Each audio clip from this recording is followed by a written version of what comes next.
On this episode of Things That Matter, I interview my friend Dr. Dominick Hernández, and we're talking about the ancient Hebrew Scriptures, the modern land of Israel, and how all of that is vitally important for us today.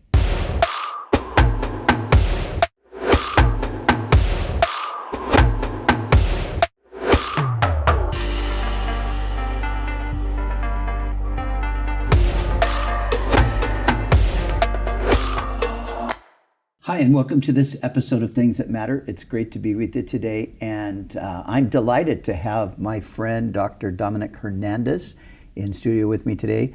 Dominick is assistant professor at Moody Bible Institute, assistant professor of Bible.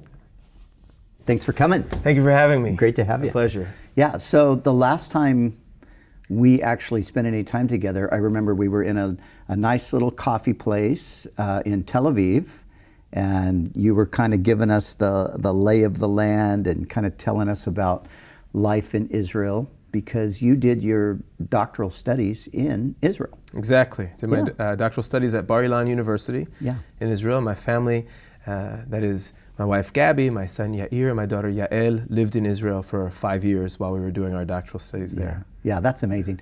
Now, Dominick, of course, you and I, we first met when you were a student here at the School of Ministry. And you were born and raised in New York City, correct? I was born in New York City. I lived the majority of the longest period of my life in the Philadelphia area. Okay. Yeah. And then you made your way out here. You studied with us at the School of Ministry. And then from here, you had the opportunity to go to, was it Princeton from here? Exactly. Yeah.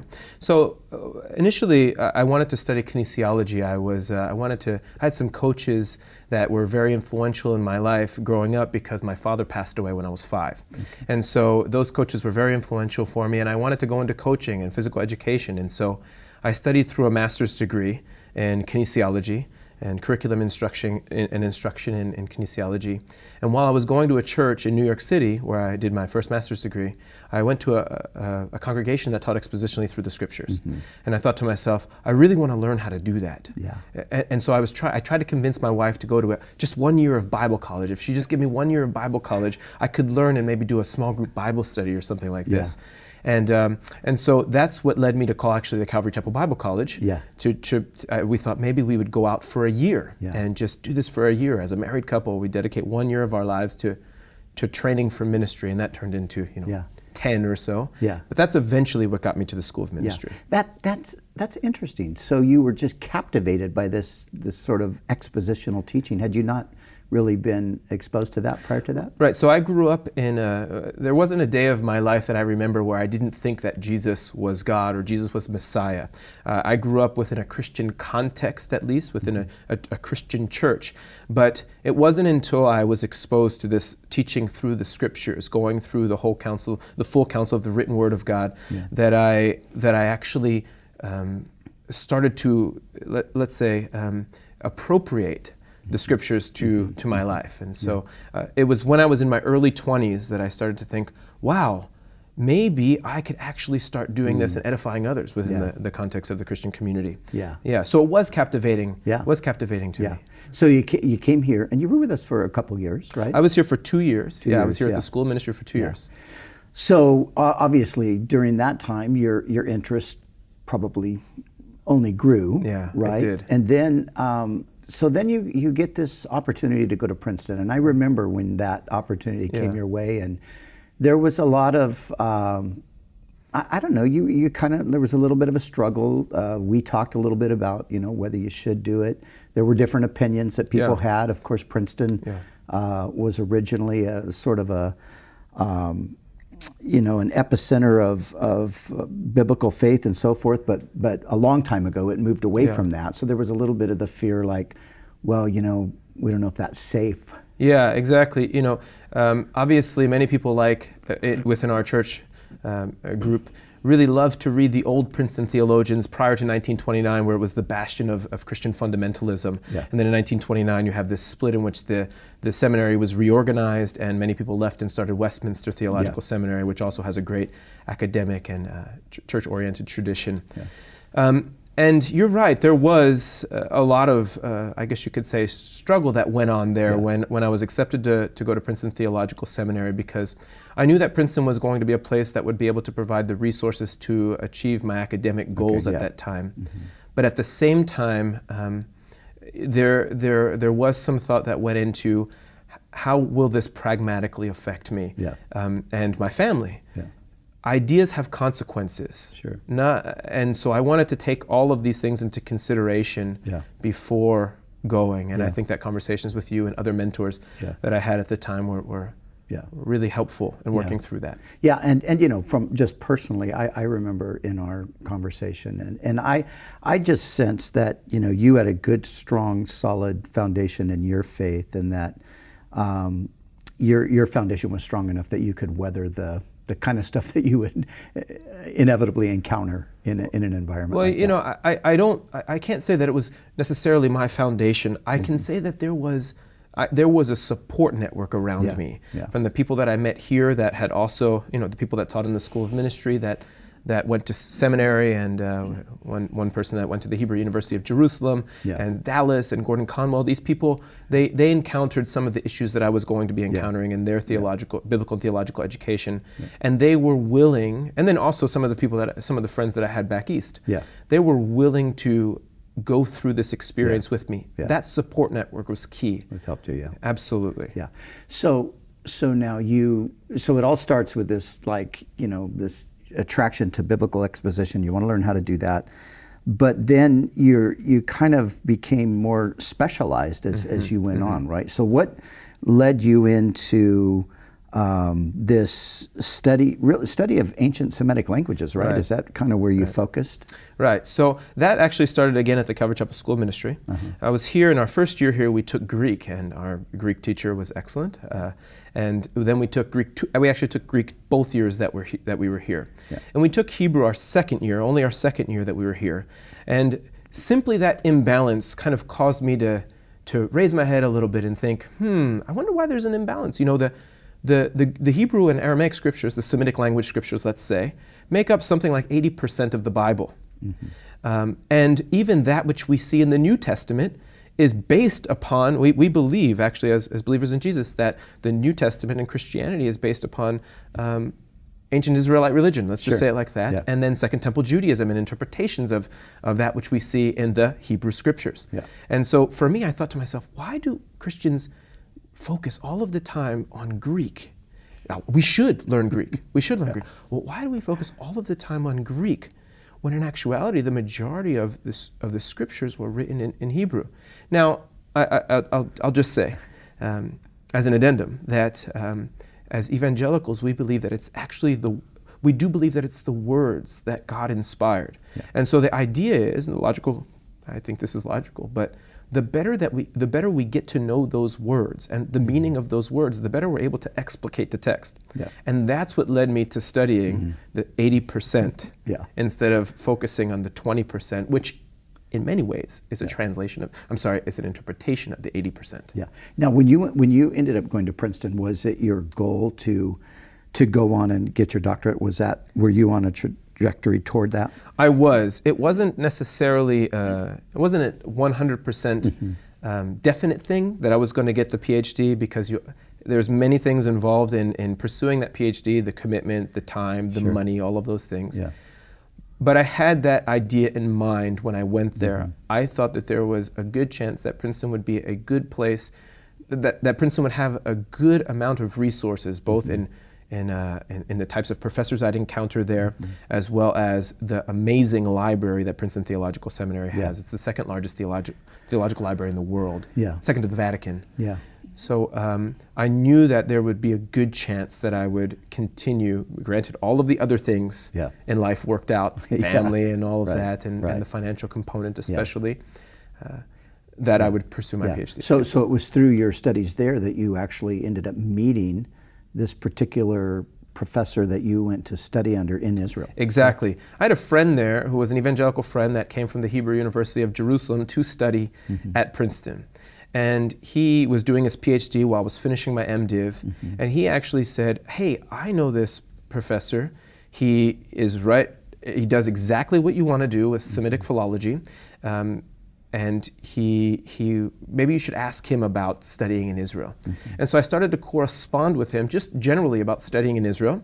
And we started to develop a relationship. And finally I said to him, would you consider having me as your student? And he conceded, and I'm very happy he conceded because he was an excellent academic advisor. Yeah. So that took you to Israel. Yeah.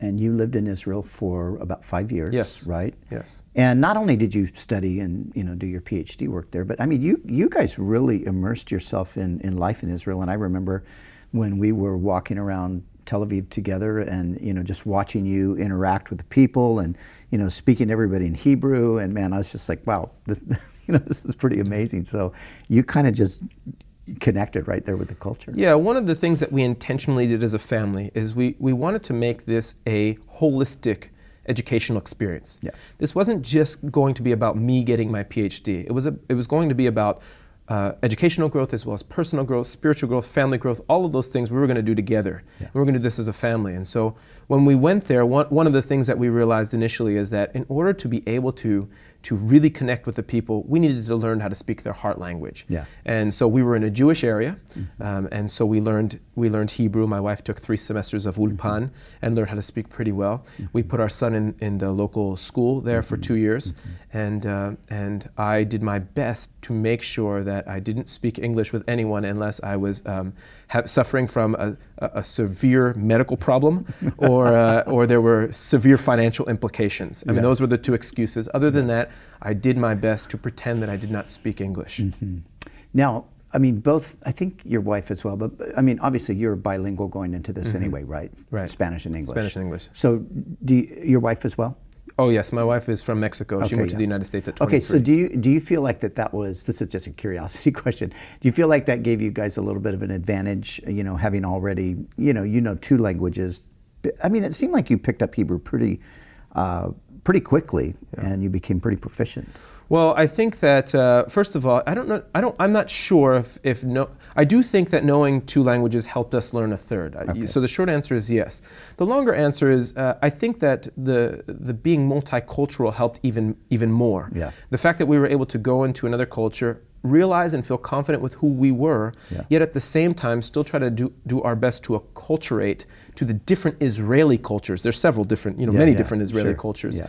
I think that was very helpful, and maybe even more helpful than cognitively knowing another language. Okay, so here's the question. So you got your PhD in these ancient languages, and you've already said that 80% of the scriptures were originally written in these Hebrew and a little bit of Aramaic and so forth. But so how does that translate into the 21st century? I mean, for you, obviously on an academic level, I understand it, but a little bit more on a practical level. How does that translate?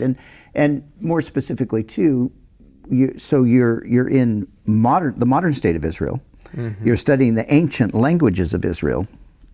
Bridge the gap there. Yeah. So starting with the first thing, I mentioned earlier that I studied Semitic philology, and many people that might be listening or watching, Semitic philology, what is that? Well, essentially, one of the major components of Semitic philology is comparing Semitic words to each other. And so Hebrew is a Semitic language, and we compare the things that we see in the Hebrew Bible, words and phrases, to words and phrases that we see in other Semitic languages, and see if we can glean insight. Out of all the Old Testament, all of the words of God that are recorded for us throughout that 1,000-year period or so in which it was written, we have this much. That's how much we have. And so sometimes we need to go outside of that to understand linguistically, even sociologically, what's going on. And so that's what I do and that's the academic component of Semitic philology. Yeah. But those words and phrases and imagery that we see in the Old Testament help us even understand better what the text is actually saying. And so just to give you a brief example, I just wrote a paper on Job blaming God for his suffering. And we see at the beginning of Job, he says things that we would consider very mean things about God. He says he prefers to, and he favors wicked people, and he rewards wicked people. This is Job talking to God. And then we get to the end of the book, and we see that God says, Job, go sacrifice for your friends. Why? Because they have not spoken rightly or correctly about me like my servant Job. Mm-hmm. What in the world is going on there? In order to understand actually what's going on, the imagery, the types of really mean things that Job says, we need to be able to take that text and understand it in its ancient Semitic context. It's Semitic. We need to compare it to other extra-biblical compositions to see how severe his comments are. And then, after that, we can reconcile what God says about speaking correctly about God with the comments that Job has. So that's really a very practical way of implementing Semitic philology, which many have never heard of. Yeah. And so through this, I mean, what's your goal from the again, kind of the practical standpoint? I mean, you're a professor. You're teaching students. Are your students people that are training for ministry? Future Bible teachers? Are they people like you? I mean, it's probably all, right? There's some of them want to go more of an academic road. Some of them are looking to go more of a pastoral road. Yeah. Ultimately, I realized as I pursued my education that my personal goals always need to drive my academic goals. And so personally, the goal of this is to learn the Scriptures better, to be able to explicate the message of the Scriptures, because we believe that in those written words of God there is life, and people can find life. And the better that we can get that message across, the more hope we're giving to people through ultimately the person and the work of Jesus the Messiah. That's the goal. As we continue and we talk more about how we want to, or how that affects my vocation, I want to pass not just information, but also I want to pass that desire along to my students to be able to read the Word, explicate the message, pass it on to subsequent generations. So that's really what's at the end of this. We can talk Semitic philology, Dead Sea Scrolls, we can talk about all of Second Temple Judaism, all of this stuff. At the end of the day, if it's not helping us explicate the message of the Scriptures better, then it's probably not where we need to be. We need to be in work that's going to be helping us explicate the message of the Scriptures better. So you could study the topic anywhere geographically on the planet, but do you feel like there was some advantage for you just personally to be in the land where the Scriptures were originally written? Was there This is almost a trick question, of course, and in two regards. First of all, geographically, what you just mentioned.